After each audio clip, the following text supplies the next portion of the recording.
Okay, no thanks.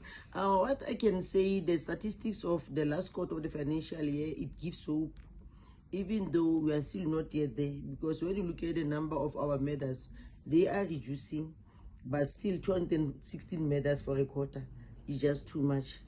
So as the province will continue under Operation Chanela to make sure that we're gonna fight crime and ensure that the communities are and they feel safe in the Free State.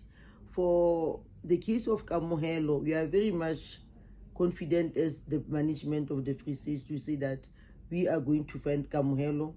The team is out there. You can see I'm wearing the combat uniform because I'm also going to join them now to ensure that we find Kamohelo. Thus far, we arrested a policeman. We cannot divulge the details as we yet yesterday, but he is being linked positively to the kidnapping and extortion on Kamohelo. All right. Okay. Thank you, Kim.